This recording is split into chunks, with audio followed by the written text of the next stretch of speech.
This video will contain spoilers. Consider yourself warned. The main plot of Hitman originated from a 2001 article by Skip Hollandsworth in Texas Monthly.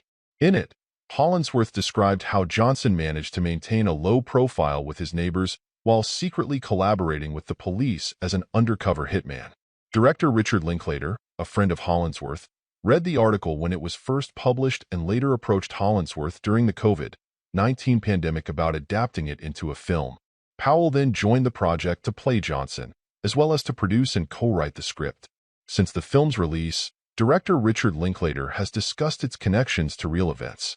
In an exclusive interview with Screen Rant, Linklater explained that while the film dramatizes certain aspects, it remains grounded in Johnson's true story.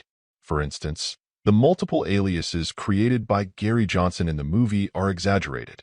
According to Linklater, the real Johnson did use aliases, but not to the extent depicted by Powell in the film.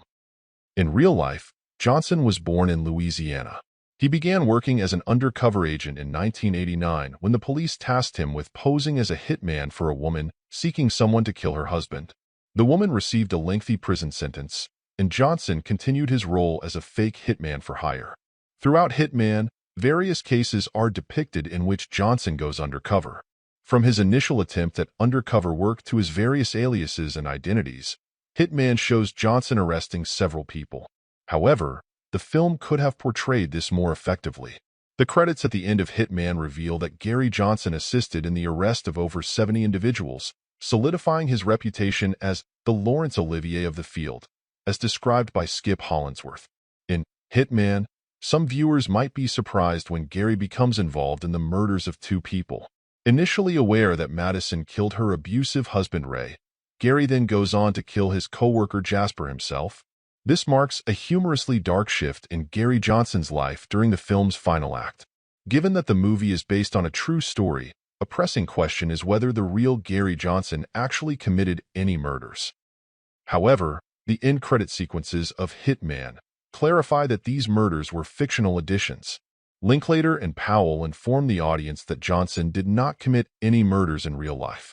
These scenes were fabricated to enhance the film's drama-comedy balance, with Linklater acknowledging Powell's significant input in these creative decisions.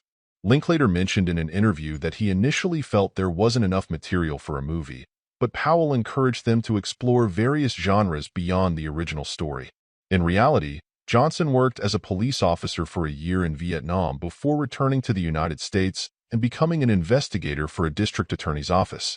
It was after this position that he began his career as an undercover agent.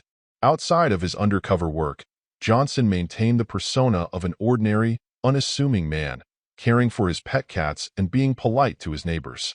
To those who hired him as a hitman, he appeared as a mysterious loner who always accepted assignments and assured clients he would handle their problems. In the film Hitman, Gary Johnson is portrayed as a college professor. This role intersects with his side job as a tech specialist with the New Orleans Police Department. It is through this tech job that Gary is drawn into undercover roles in the Netflix series Hitman. Naturally, this raises the question of whether the real Gary was also a college professor. While his work for the DA's office is mentioned in the original story, the conclusion of Hitman reveals that Gary was indeed a real professor, but he worked in Houston, not New Orleans. There you have it all. You can share your thoughts in the comments. Thanks for watching. I will see you in the next.